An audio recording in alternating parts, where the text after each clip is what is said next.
From right. Okay. So let's start our symposium. Good afternoon to all of you. Welcome. Thank you for joining us at this symposium entitled, well, let me just share first my presentation. That would be nice. Sorry.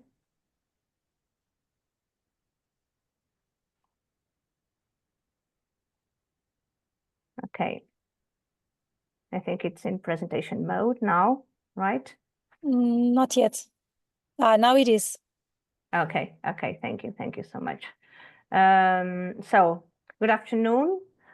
Welcome to this symposium entitled Integrating Social Action Towards Linguistic and Cultural Diversity Initial Teacher Education Curricula. This symposium is integrated in the Erasmus Plus project BOLD, which stands for Building on Linguistic and Cultural Diversity for Social Action Within and Beyond European Universities. The project will be presented in the first communication. So this symposium aims to discuss the integration of social action within teacher education programs. It focuses on the integration of some specific themed online open access modules that address social action to enhance linguistic and cultural diversity in teacher education. We will have, this is the structure of the symposium, so this very quick introduction. Then we will have 3 communications. The first one, Academia-Driven Social Action, Transforming Language Studies and Initial Teacher Education, Mapping the Field, which will be given by Katerina Zuru from the Web2Learn and Stefania. Then we'll have a second communication, Addressing Linguistic Equality and Educational Justice into Teacher Education Programs, Voices from Pre-Service French and Geography Teachers in Germany, which will be given by Nelly, Franzi, and I'm sorry. Lisa. And Lisa, sorry, from the University of Hamburg. Then we'll have a third communication, promoting culturally and linguistically responsive teaching in initial teacher education programs at higher education institutions in Portugal, which will be given by Madalena from the University of Aveiro in Portugal. And then we have a time slot of about 20 minutes to discuss our findings with you all. Okay, so these are our presenters, Katerina and Stefania from Web2Learn from Greece, Francisca and Lisa from the University of Hamburg from Germany, then and Nelly, also from Hamburg, and myself and Madalena from the University of Aveiro in Portugal.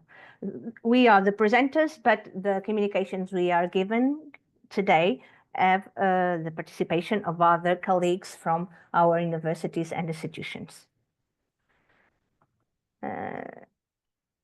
Now, I'm just stop sharing this and give the floor to our first communication, which will be given by Katerina. Thank you, Katerina. Do you want to share your...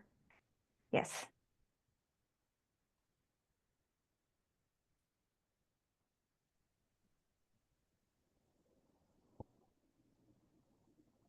Hello, Susanna. Thank you very much all for coming.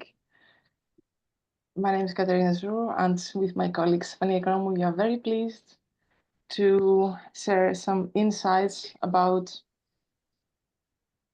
the connection between academia, social action, and linguistic and cultural diversity. The topic of our talk today is academia-driven social action, transforming language studies and initial teacher education. I'm very happy to represent a small yet powerful team, Web2Learn, Thessaloniki located research and development company. We love and do socially oriented citizen science and customized for social good in Greece, Europe, and internationally. Very, very proud to introduce briefly our BOLD projects. All presenters today belong to this wonderful consortium. It is an EU-funded project under the KA2 Action Strategic Cooperation. BOLD stands for Building on Linguistic and Cultural Diversity for Social Action Within and Beyond European Universities. This is a network proudly coordinated by Professor Silvia Mello here, and partners are the University of Hamburg, Web2Learn, University of Aveiro, Groningen University, and Madrid. What BOLD is about supporting student teachers upskilling in civic engagement by promoting academia, civil society collaboration. It is very important that we locate teacher upskilling as a core element into more inclusive societies, both linguistically and culturally. So BOLD is built on two principles of action. The first is activism for a more sustainable linguistic and cultural future. And the second is linguistic and cultural skills for social activism. I'm very proud to collaborate with great universities here. And we have built wonderful resources, which are all open access. So all of us invite you to have a look at. The URL where these open access modules are is here on top left of my slide. Some of the indicative titles, have a look at them because they have been made with love and care and professionalism. It's like activists for minority and minoritized languages, designing social action with and for a multilingual and English, linguistic equality as a basis for social and educational justice, and many more. And also, what is unique in these open access models is not only that they are the result of academic, non-academic partners, but they are also translated in partner languages. So it's very likely that you find resources in your own language beyond English. Another great result of BOLD is the toolkit, which is a set of practical tools for university students and staff who want to set up, embark in a social action with a community. So these are very useful tools to make you think how you can design and implement a social action. Lovely. So let me now dive into the topic of my talk today, which is setting the scene, social action in times of crisis. So this is the first, you're very, very welcome to attend to all four great talks today. So the plan of my talk today is I will start by expanding academia's social mission in times of crisis. I will outline an understanding of academic activism and social action, and this will bring me to the connection between academia-driven social action and linguistic diversity and advocacy. Academia's social mission has changed over the decades, and now not only we emphasize the social value, but we want to go a bit beyond with multiple social roles and identities of students and staff, including of active citizens. Science advocacy is very, very important, a cornerstone in our understanding, and we want to enable access to knowledge, engage citizens in the shaping of science, also through citizen science, which is the active participation of citizens in the shaping of science, not only observing, not only sitting behind and looking at science being created by others, but getting dirty by doing science and doing this together with scientists, and having also advocacy as a long-term objective of all this beautiful process. What happens is that, unfortunately, the policy-making strand is somehow not affected by this emergency situation. So academics now seek more active forms of citizen engagement for themselves, for the academics, and also for the students. This is why BOLD is so important. Academic activism is a novelty over the 2 last decades, also in light of the environmental crisis. Activism is a series of actions designed to draw public attention to pressing social issues with the aim to generate social change. So it's not only about making a community aware of a problem, but engaging deeply and consequentially a community into social change. Academic activism is a means, a tool for science advocacy that can take various forms. Science communication, also naturally, which is a kind of mainstream way of engagement into non-violent civil disobedience forms. And if you would like to look more into this fascinating to me topic of academic activism, have a look at an open access publication that with my colleagues Thipo Tolli and Stephanie Ekonom, we released last year in the Frontiers journal. What I would like to convey in today's talk is that it is a very dynamic, academic activism is a dynamic process that influences the identity spheres across several times, and depending on the willingness and the desire of individuals and societies.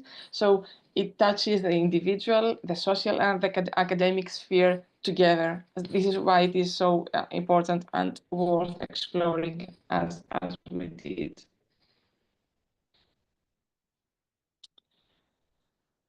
Not only academic staff, but also students and researchers have begun to question their role in tackling social environmental calamities, which means that there's a need to converge between an identity of a citizen outside the university with this identity of the very same person inside the university, and this is what we want to bridge.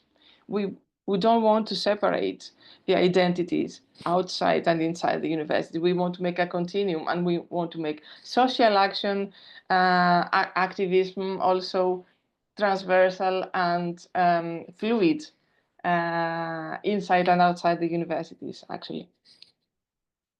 This is often driven by the need to work towards a just future and to make more socially responsible academic attitudes throughout. It's a demanding yet powerful desire that we have.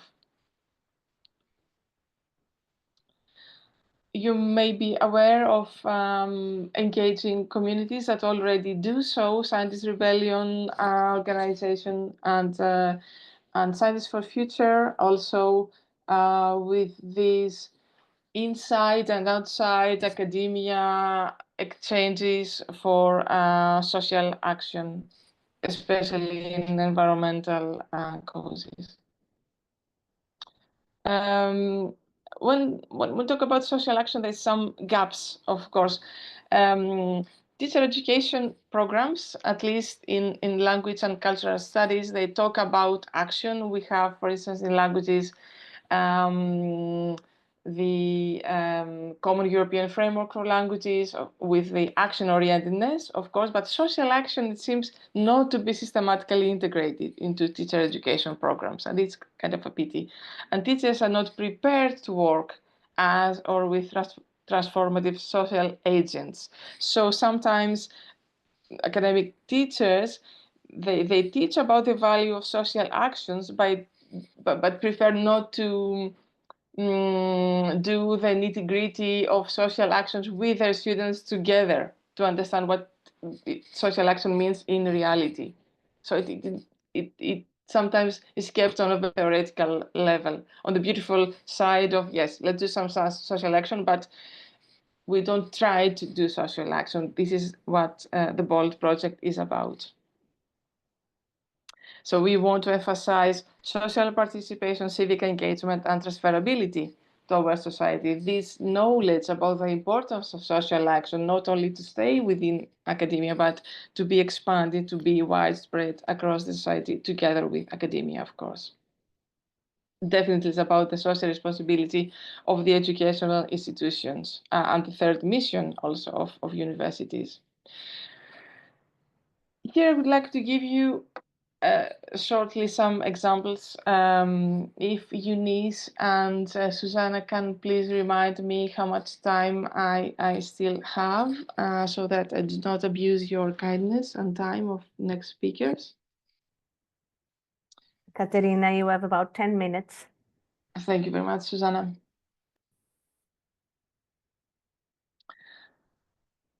Bridging social action inside and outside academia with linguistic diversity and advocacy. This is what I will try to do now.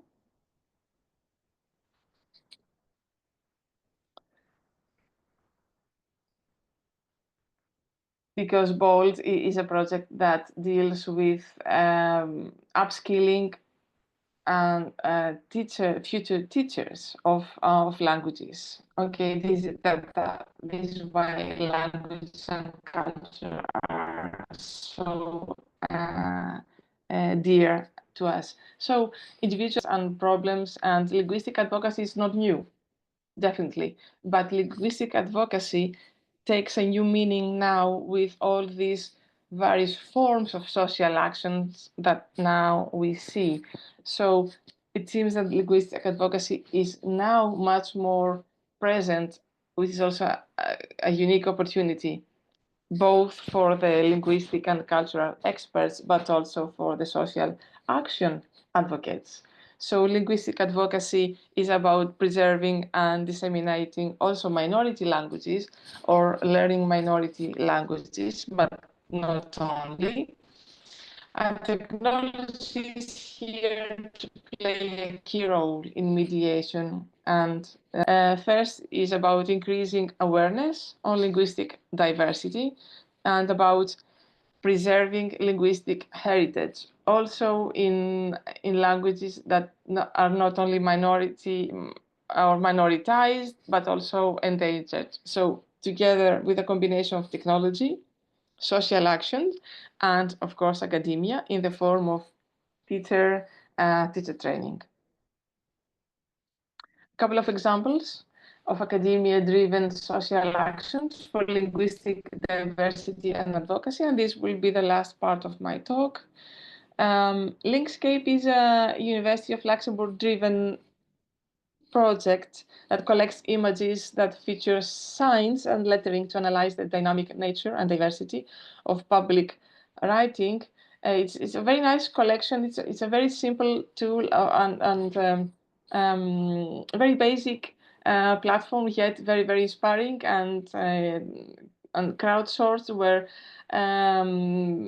students, but not only students of the University of Luxembourg, people in general, take pictures of lettering and signs in Luxembourg that display more than one language, and this is an enabler of a collective understanding of linguistic landscapes. Of course, it's not only about the display, but also about the discussion that is engaged after the display of these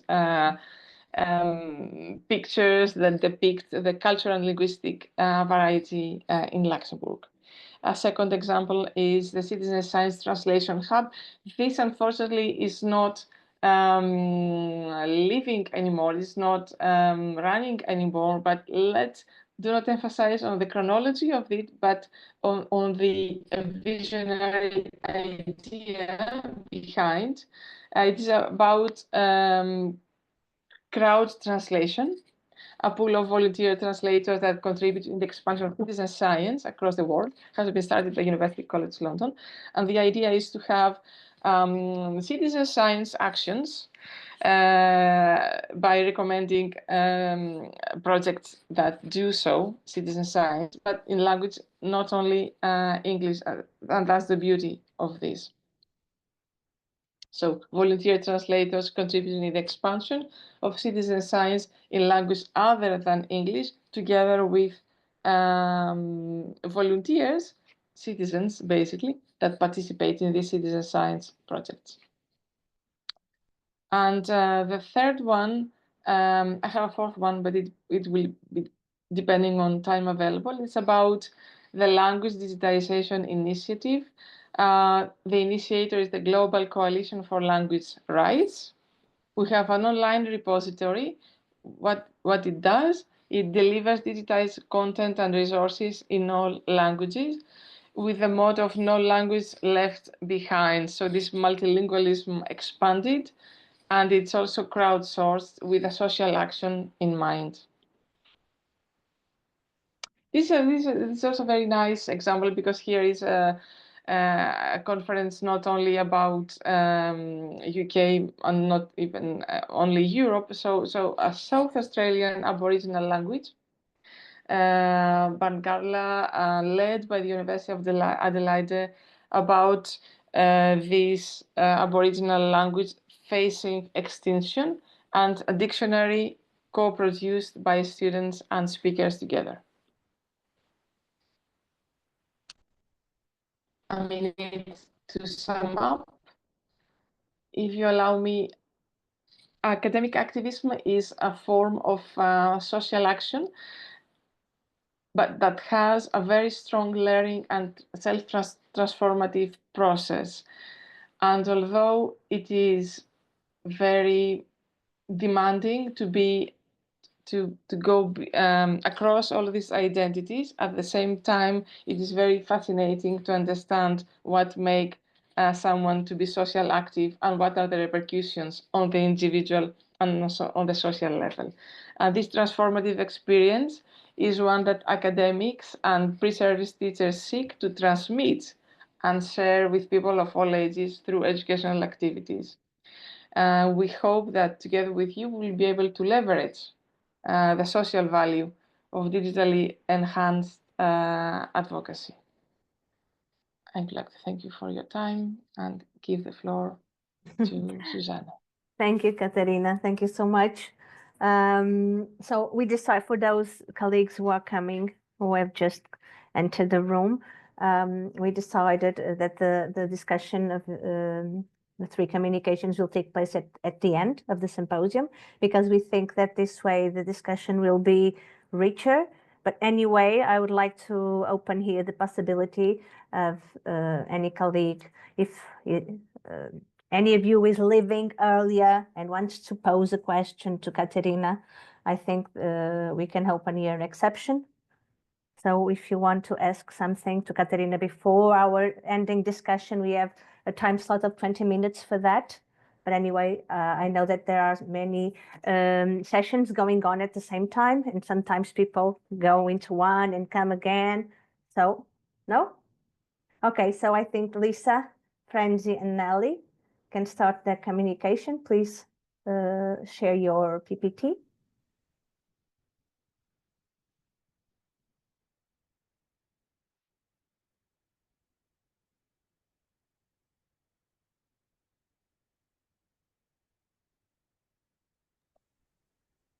Okay, I hope you can all Yes. see the Yeah. slide.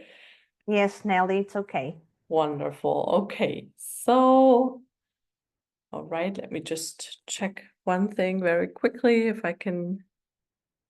No, this is not out. Okay, one more time. And this is supposed to work. Okay. So welcome everybody to this part. My name is Nelly Haidari, as you've heard, and we're a team from Universität Hamburg, and we would like to present the way we address linguistic equality and educational justice in teacher education, especially focusing here on pre-service French teacher education at our university and how we actually implemented the module before looking into the respective module. Let's take a look at the overview. So first I will give you a brief idea of the module itself, as you've seen. So we have a website and a collection of 10 modules, which are accessible online for free. So, but we will focus on one module specifically. Secondly, we will take a look at the implementation of that particular module within pre-service French teacher education at our university, and then see in how far students actually develop projects within the realm of that module, and finally have some concluding aspects. So the guiding question of this presentation will be connected to future foreign language teachers, appropriate bold training module, and how they actually turn these new insights into their through that module into projects aiming at social and linguistic justice. Right. So our module at the center of this presentation is module 6, actually, linguistic equality as basis for social and educational justice. And the main aim of this module is to foster an understanding between the relationship of linguistic equality on the one hand, but also social and educational justice on the other hand, and what interlinkages and interrelations occur within these big concepts. So, and we also then define learning objectives. Firstly, that through that module, the definition, explanation of these concepts is fostered, or maybe having an in-depth understanding of these concepts, but also, which is very important, to have a critically reflective way of handling these complex concepts. Secondly, then being able to analyze concrete situations within the classroom in the context of linguistic equality and social justice. And finally, then looking at ways in which in what way the knowledge on these forms of resistance towards linguistic injustice, and in what way pre-service teachers actually following that module can counteract existing structures of injustices. So I'm just giving brief ideas of the module. If you want to have a more in-depth understanding of it, look into it. As we've said, it is freely accessible on the website with text elements, video elements, an assessment, self-assessment, and also future ideas of pedagogy. So yeah. Right, so the module has 5 theoretical elements, and each of which, so firstly, what is, or looking into what is linguistic equality, and I cannot give you a comprehensive definition of it right away. However, we realize that it is a complex, dynamic, highly interrelated, multi-layered concept, and basically defines or is related to the notion that all languages, irrespective of backgrounds and so on, are all equally accepted without any sense of prejudice, or are respectfully treated in a coexistent way.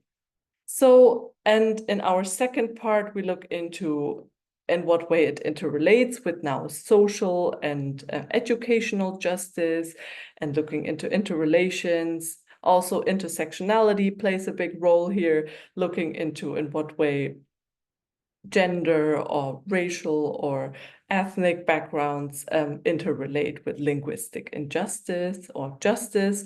And finally, the module also incorporates case studies at different levels, giving a bit of hands-on or concrete ideas of in what way linguistic inequalities are reflected in educational practices, or maybe linguistic equalities are represented at different levels. So different ideas at different levels are represented. And finally, we look at teaching practices. So in what way can these big concepts be operationalized into pedagogy, so teaching approaches. And then there is also a conclusion within that module. So the implementation, I hope I'm not rushing too much through that, but I think, well, it's more or less fine. So the implementation of that particular module within the teacher training or pre-service teacher training program was divided into 5 steps, more or less. Firstly, a student or pre-service teacher analyzed the content of the module, got together in teams and groups, and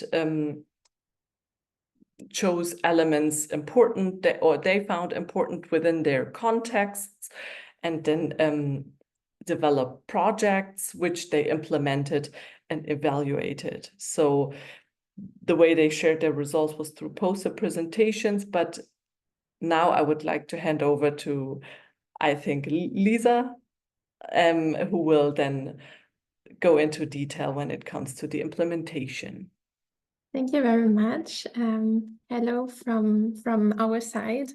And yes, so we will look at the implementation that we did at the University of Hamburg. We had 2 implementations, one in a master student seminar for French, and another one for geography, but we will only focus on one here because the results are quite similar, or the implementation way was quite similar, and we can look into detail of this one context within the minutes that are left for our presentation. So what Nili just presented, that the implementation started with getting to know the module and then designing and implementing a specific social action and with a focus on linguistic and cultural diversity. This was integrated into a student-teacher seminar for master students who are doing their first internship at a school.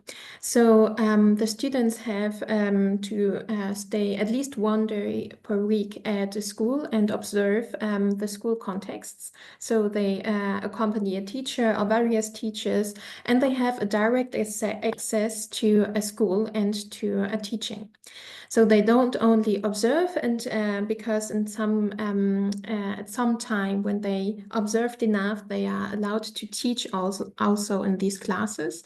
And this was the idea, to have this seminar where the students have a direct access to the schools to implement their different projects and their analysis and data collections on social actions and on linguistic and cultural diversity. What we have to know about the context of Hamburg is that it's a city with more than 30% of inhabitants with a migrant background, speaking another language at home. And when we look at the students or those who are under 18 years old, this amount is even 50%. So language diversity plays a very important role. The concrete course was in summer semester 2024, so not far away, with 14 encounters that during this semester, 2 hours each at the university, and on top of that they had the internships. The students were asked to develop projects, to design them, and to address the content of the module that they were presented in the first place, and then adopt these to the observations in the school context, or even further ideas that the students had.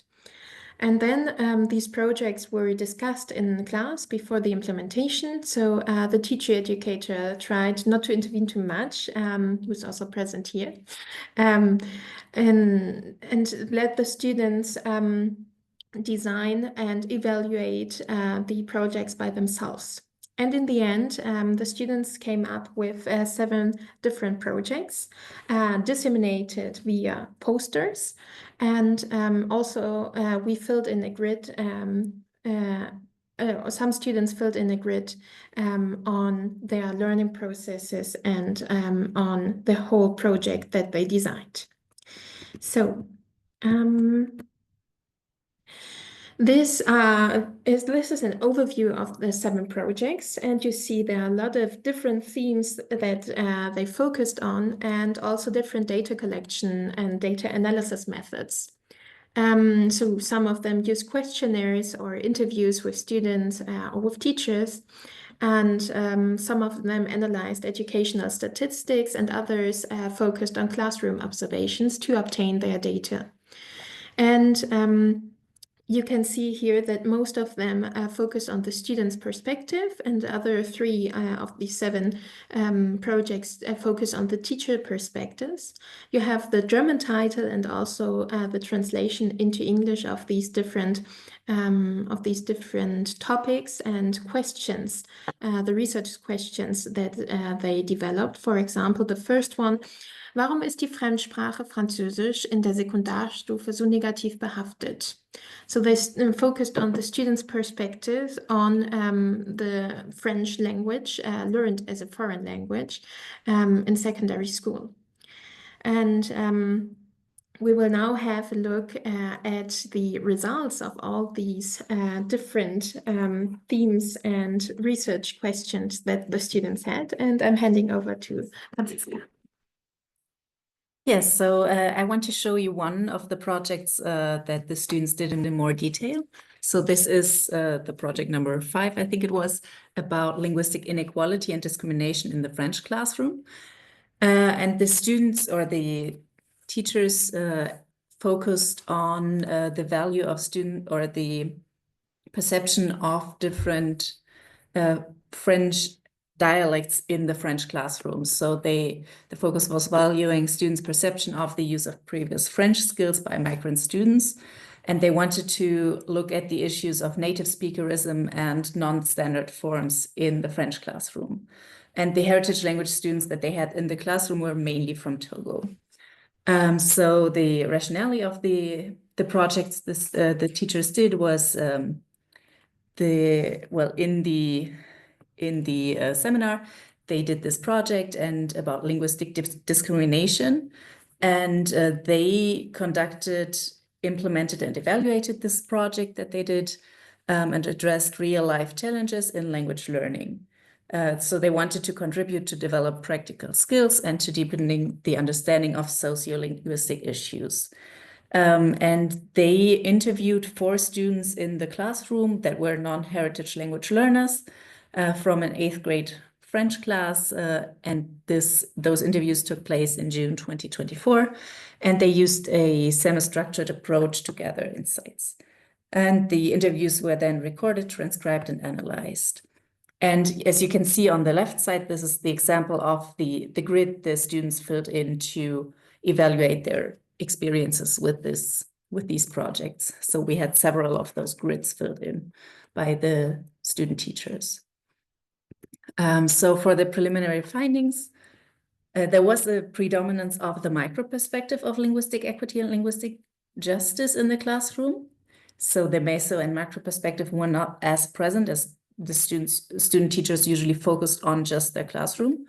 The consideration of student and teachers' perspective, the students and teachers' perspectives were considered on what linguistic justice might look like in the foreign language classroom. So the main focus was the language use in the classroom, but also intercultural citizenship and activism beyond the classroom, although those were not as present. So the main topics considered by the student teachers were the management of linguistic diversity in the classroom, which you've also seen in the example before. It was about how we integrate non-standard forms, but there were also different aspects on how to integrate or manage linguistic diversity and to avoid linguistic discrimination and foster inclusion of all students. So the teachers themselves, or the student teachers, saw themselves as minimizers of linguistic inequalities. So, well, as kind of organizing their students and how to integrate all of those linguistic diversity they had in the classroom, and by promoting the participation of all students and by adopting inclusive pedagogies or differentiated pedagogies. The greatest interest was in developing their own pedagogical and didactic skills So the student teachers focused mainly on their own development and also in managing linguistic diversity, which we've already seen before. So there was little focus on the ethical and political dimension. They didn't discuss, well, on the macro level, for example, what is in the curriculum, what is in the school and in the regional curriculum. And the projects aligned mainly with action research design and not as much in with social action. So this could be attributed to the fact that it was a university course, and in university, the students perceived to have an academic habitus and to have to do research. So maybe that's why we can find those primarily in the results. So to conclude, we can see that there was little focus on the wider social context or the macro and meso level.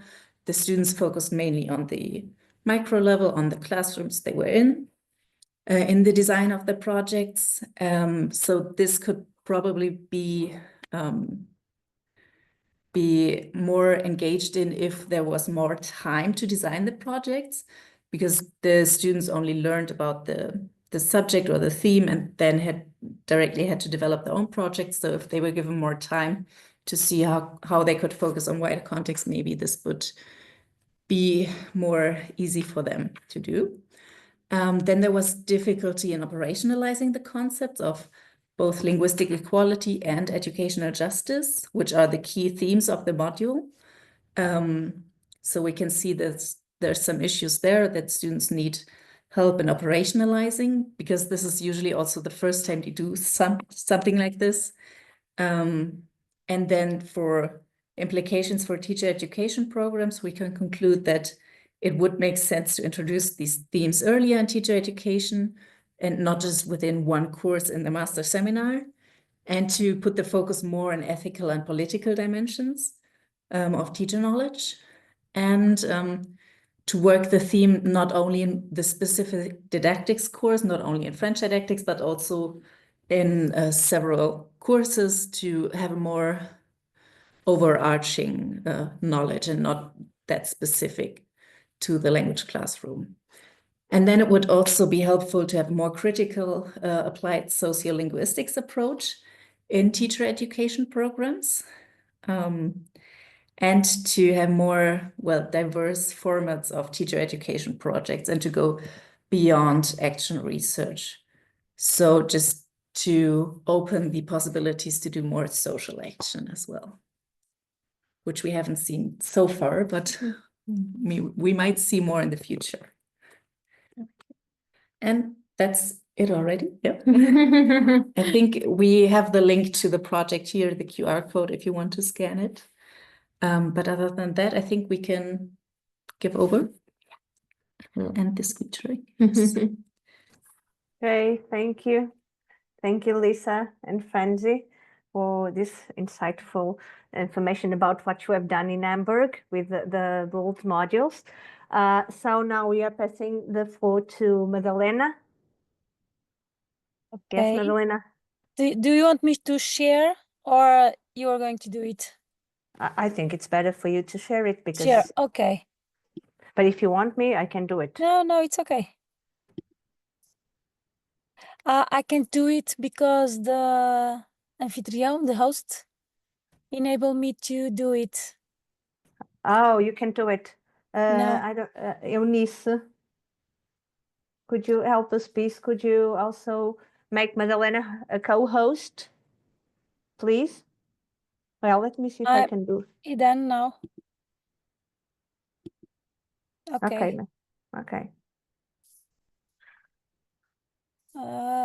Just I think that you are watching, aren't you? Yeah. Okay, so good afternoon to you all. Now in a more formal way. I'm going to read this presentation because I think it's better for me to manage the time that I have to give this talk to you. So acknowledging the importance of culturally and linguistically responsive teaching in initial teacher education, This contribution explores the perspectives of higher education teachers and student teachers at the University of Aveiro and at the University of Coimbra as to the integration in the syllabi of teaching master's programs courses of specific themed models on towards linguistic and cultural diversity built by the BOLD project. So teachers and students, teachers' perspectives regarding rationales, activity stage, potential and challenges of the integration of modules and learning outcomes achieved were collected and analyzed. So just change here, okay? So we'll begin by addressing the concept of social activism for linguistic and cultural diversity in teacher education. Afterward, we will briefly present Project BOLD's training modules that were integrated into teacher education curricula. Then we will present the study, research, design, and its main results. And finally, we will address the findings' implications.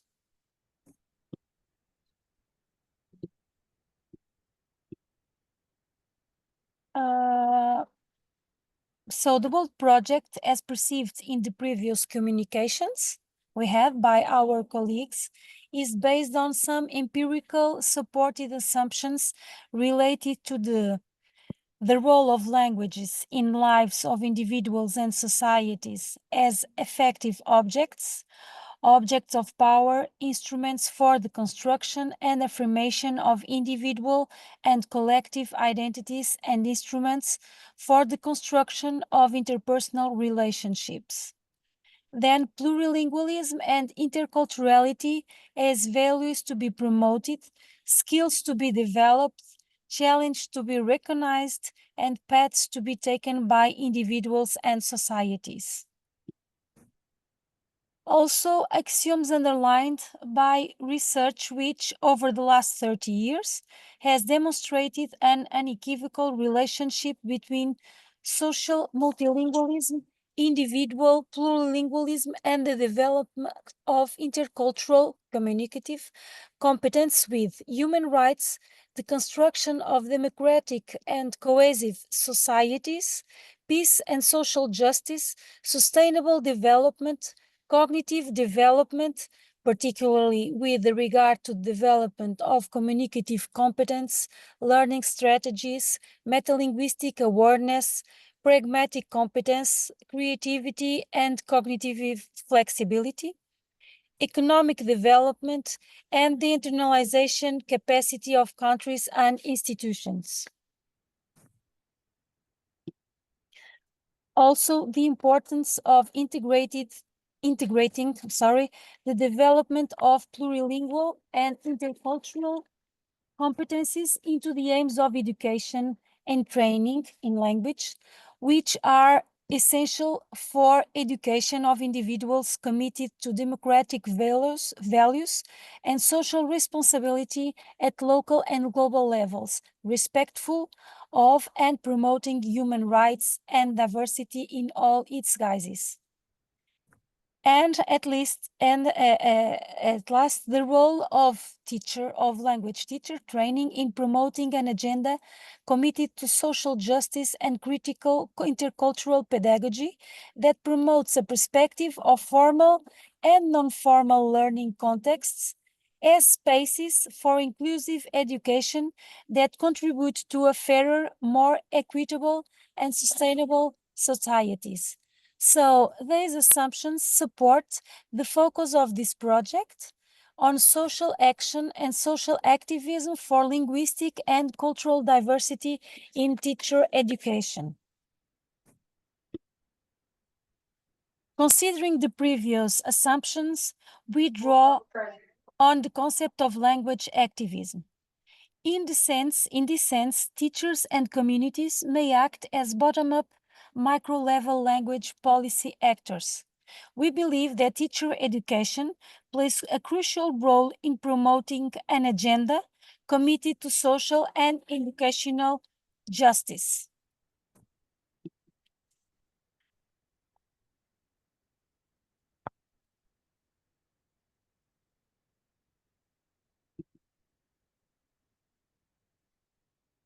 So research has been acknowledging that integrating a dimension of social activism in teacher education programs allows teachers to develop critical awareness of social circumstances so that they themselves can engage in activism to promote justice and greater equity of opportunity and access.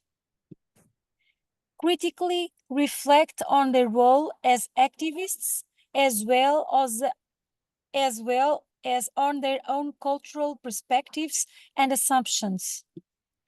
Engage with communities and develop their intercultural awareness, as well as a greater understanding, empathy, and appreciation for the different linguistic and cultural repertoires of their students. Employ culturally and linguistically responsive teaching approaches.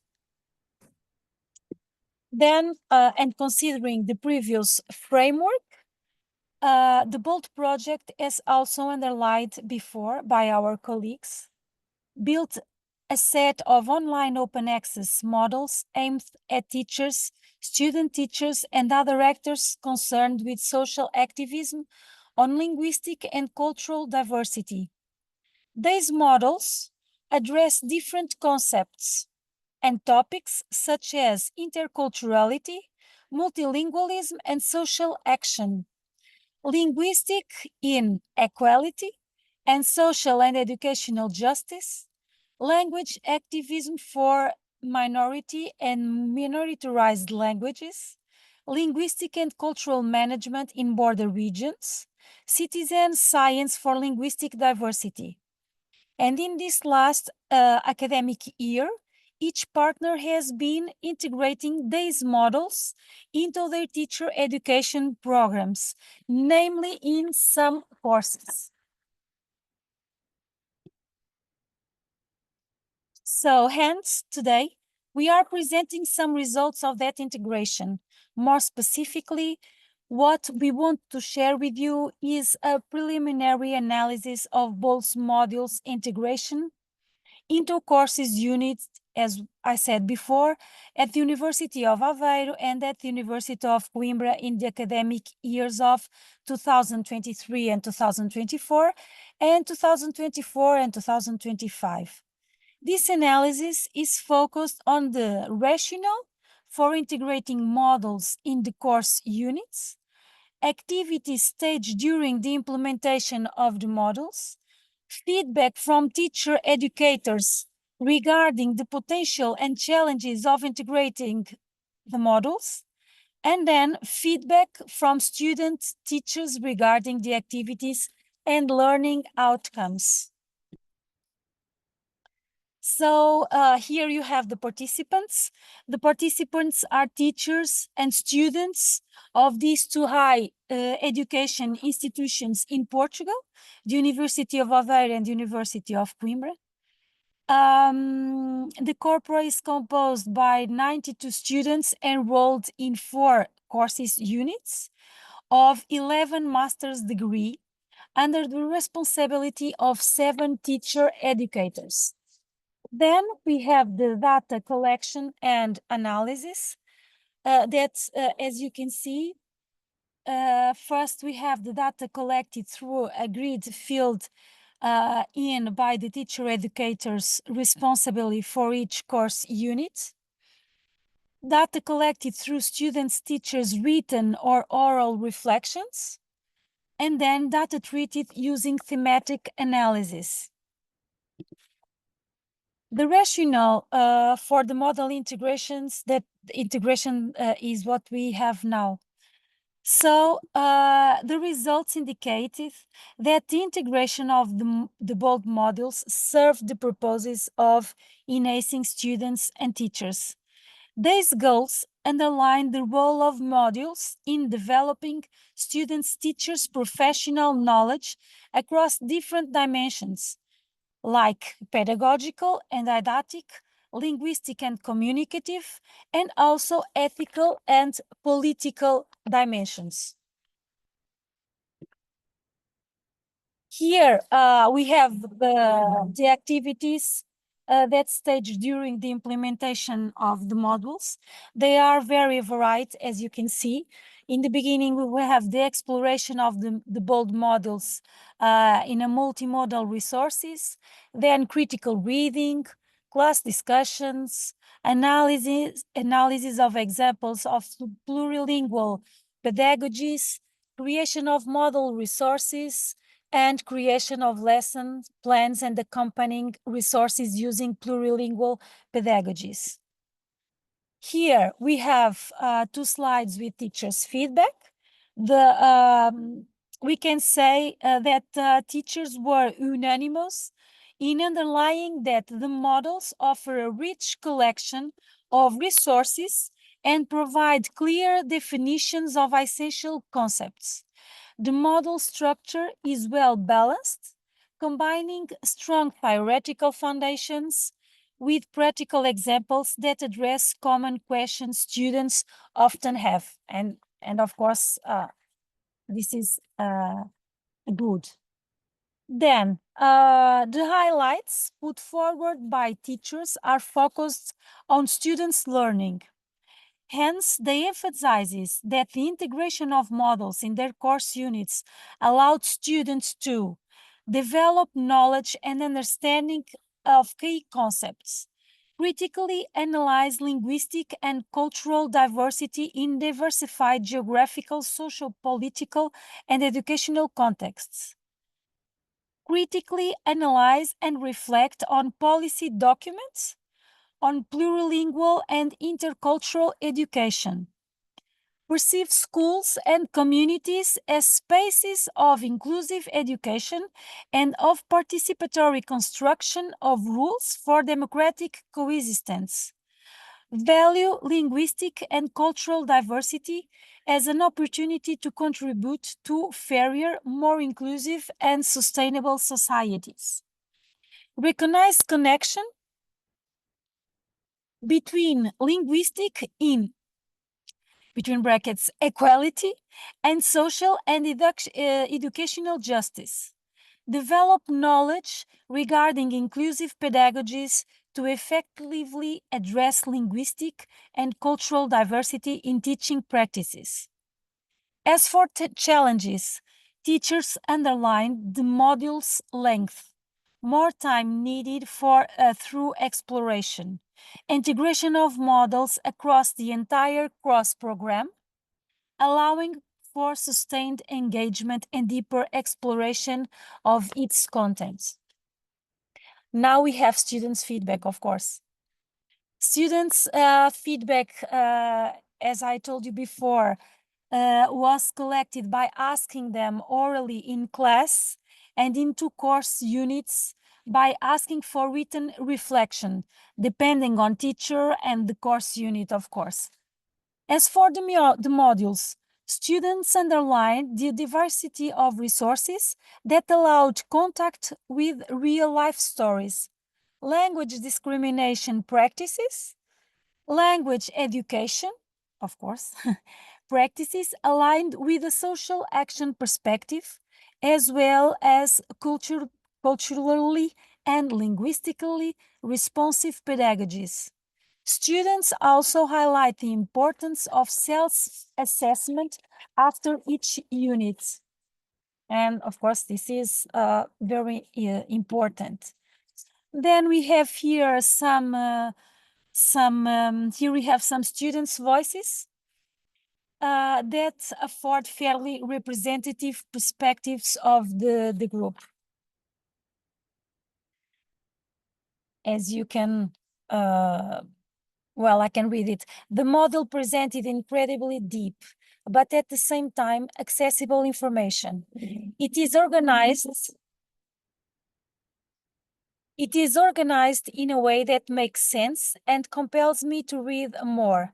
Each subunit includes visual resources that are interesting to see and real-world examples that illustrate the point being made.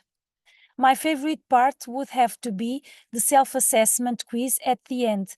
Not only was it helpful, but also made me want to make sure I understood everything well to get a perfect score. We are still in students' feedback. The analysis of students' voices had allowed us to identify the main learning outcomes they believe they have achieved with the integration of models in course units. The learning outcomes that are most stressed by students are the following: invasion of the implementation of culturally and linguistically responsive pedagogies, recognized education, social and political dimension. Next, students emphasizes that they have had the possibility to acknowledging their own role as future teachers in promoting education for linguistic and cultural diversity and in promoting linguistic equity, social justice, and educational justice. Besides these three main learning outcomes, we can also perceive in their voices that they acknowledge to have developed a deeper appreciation and a stronger sense of ethical responsibility towards linguistic and cultural diversity. They also refer to the fact that the model's resources allow them to understand and relate some key concepts. And then, again, we have the voices that show these perspectives. The module challenges me to think deeply about systematic issues related to linguistic inequality and privilege in the world around me, and provided an opportunity to reflect on my own linguistic practices or biases. I don't think I ever thought all that seriously about how linguistic injustice might be linked to other social issues. This is incredible. As a future teacher of Portuguese and history, I carry with me a commitment to promoting linguistic and cultural diversity, deeply aware of the importance of recognizing and valuing the different backgrounds, histories, and traditions of each student. I understand that this appreciation for everyone's roots can be transformative in the educational environment, as celebrating multiple identities and forms of expression helps create a truly inclusive and enriching learning space. Reflecting on my role as a future teacher goes beyond classroom management skills, following plans or curricula, or performing linguistic tutoring duties. I believe my role as a language teacher leans increasingly toward mediation, a position that fosters a positive unease in questioning dogmas, deconstructing preconceived mental frameworks, an integrative stance of global citizen, sensitive and curious, that I aspire to embody. The teacher is one of the last bastions of plurality, an agent who must actively strive for linguistic equity and the pinnacle of social and educational justice. My ultimate goal will always be to promote an empathic, equitable, and just education. I think these voices are simply incredible. So here the findings suggest that integrating social activism and language activism in teacher education programs, regardless of teaching areas, is effective in addressing linguistic and cultural diversity in classrooms and in society, of course. Moreover, it may concur to the development of students' teachers' professional knowledge. Considering this, we think that it would be important to stress the following ideas for teacher education: pedagogical and didactic dimension, linguistic and communicative dimension, ethical and political dimension. We conclude by underlining that it seems, however, necessary to return to the theme of culturally and linguistically responsive teacher in recurrent teacher education activities in order to better prepare teachers to regard linguistic and cultural diversity as set in a globalized society. Further research is required to understand whether students' teachers' perspectives have an impact on their future teaching practices, namely in terms of creating a supportive school environment, working with and valuing linguistic and cultural diversity, and connectedness to people's life words. So here we have the references. Thank you so much for listening me.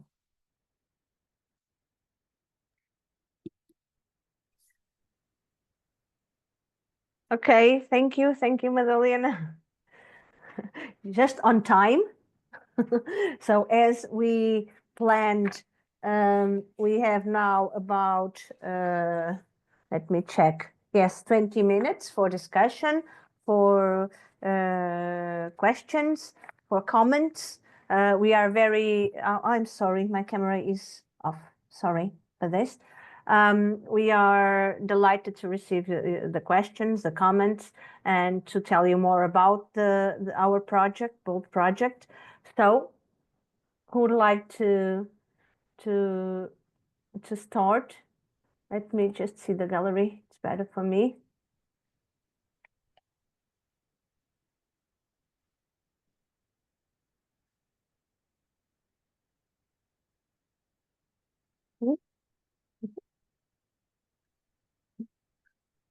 Okay, Katerina, thank you. You can start.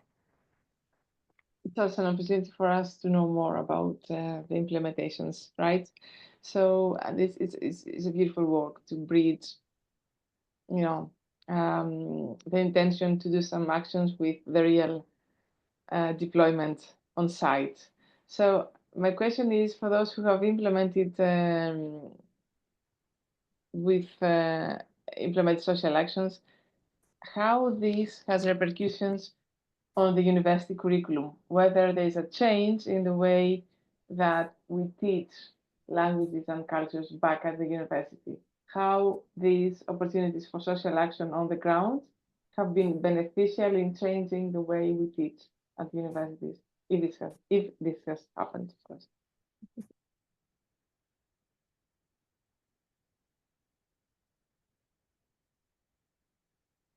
I don't know if any of us. Okay, Lisa and Friendly. Yeah. Yes, that's interesting because it was also the first question that we got on another presentation of the project at the ESR. And I would say that this is just one part of all the activities we do to encourage linguistic and cultural diversity in curriculum and in the seminars in general. So it's one step added to what we are already doing and deepening what we are already doing. And it's integrated into all the actions. Maybe I can add something. Well, in Aveiro and in Coimbra, we have integrated some modules, as you know, according to the rationales of our course units.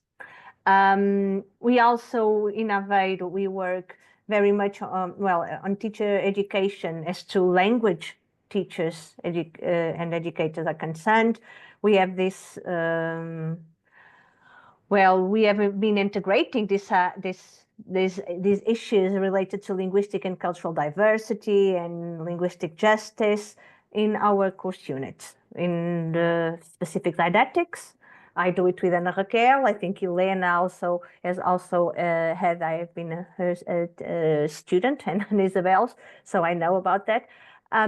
What these modules allowed us to do and to think was how to, for me, it allowed me to rethink my course unit. I have a course unit which is language plurality and education. And this language plurality and this education, as you see, this curriculum unit exists for the last, 10 years, 15 years. We have a course unit here in Aveiro, which is called Language Plurality and Education. And it's compulsory for some programs, so some masters in education. And it's optional for all the others. So we have students from biology, who are going to be teachers of biology, geography, maths, primary education, history. And by integrating, when I thought about integrating these modules in this course unit, allowed me to rethink a little bit of the course unit, because I think that it's very easy.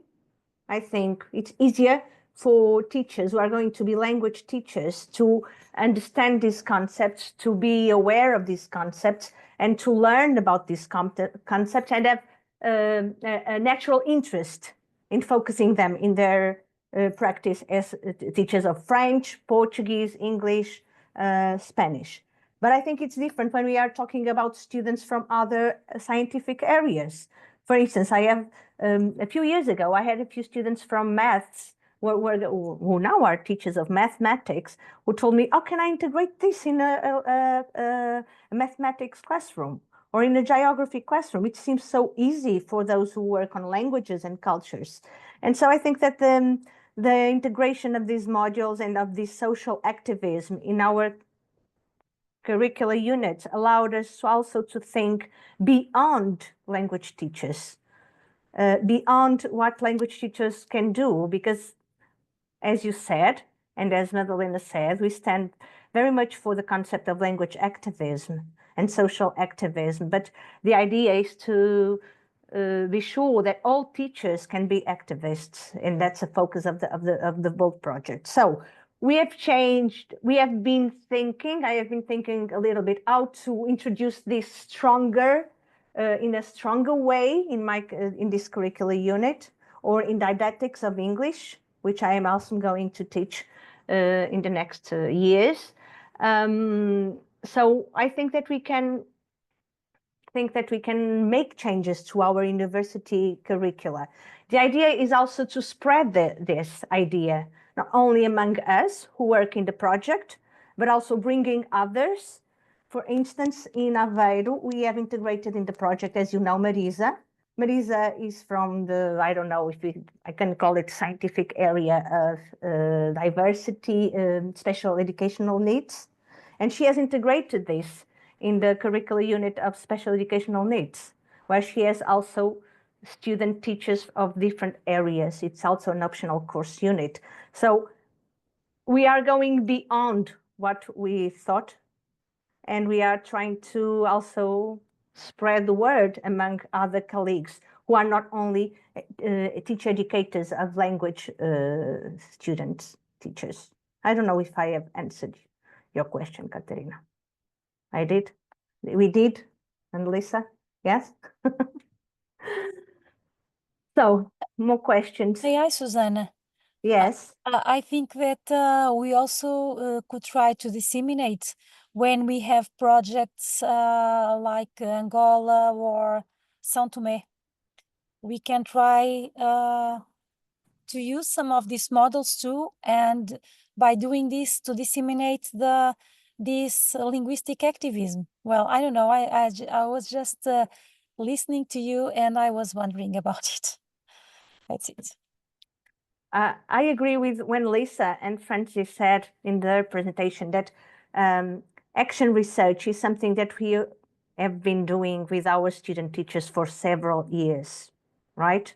And what you said in your presentation, as was one of the implications, I think, was that BOLD and the integration and the construction of the modules, the integration of the modules into our course units, the fact that we are trying to make students think of projects not only to schools, but also to the educational community around us, has also made me think that in spite of the fact that we have been doing action research for so many years, this idea of social activism and language activism could be stronger in these action research projects.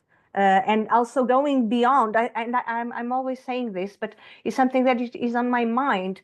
It's going beyond what of language teachers, because it seems what my students tell me is that, well, for the colleagues who are going to be teachers of English and Portuguese and French, that's so easy. How can I do it? but considering that I have content in maths or biology or geography, but how can I do it without seeming that this is just an add-on? I don't want this to be an add-on. So I think we have comments in the chat. Yes. I don't know if you have any other questions.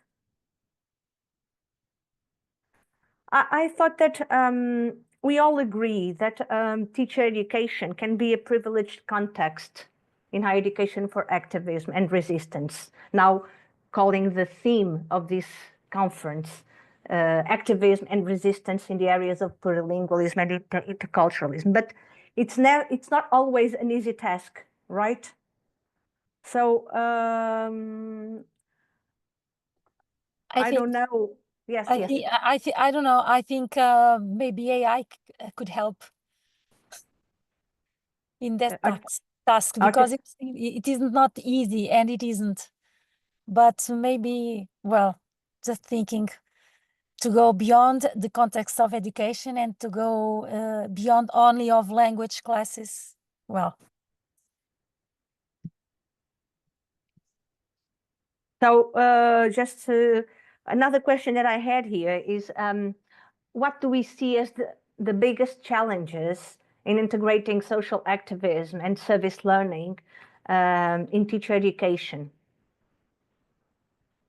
What would you talk about the biggest challenges of doing this?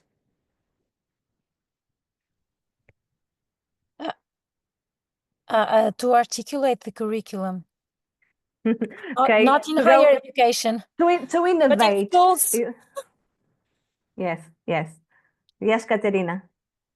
An issue we'll be having in the next semester that calls for our implementation actions at two universities, Athens and Thessaloniki, is that the pace is quite different. So there's a need from NGOs, social actors to do something for them, definitely. And there's a will from the students and the staff to do something together with the social actors. But there's a mismatch of pace, rhythm, and frequency, for instance. Yeah. To give you a very practical example, students have class 2 hours per week, which cannot be made upside down because they do something outside. So this extra curricular thing is a kind of disruption, hopefully a creative disruption, if this matters. But in worst case scenario, that can lead to disconnection if it is not feasible for both stakeholders to find a common rhythm, frequency, action plan, etc. So this intra and extracurricular, I see Madeleine also nodding. It's the beauty, it's the challenge and the opportunity of that. Yeah, thank you, Katerina. Yeah, it's the idea that we don't want this to be an add-on. We want it to be somehow disruptive of our own practices and ideologies, even training ideologies. Thank you. Training ideology. This is very sweet and true. I've just made that up now.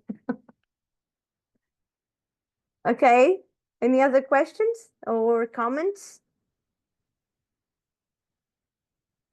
No? Okay, so I think we can end the symposium and our meeting here. Thank you so much for coming.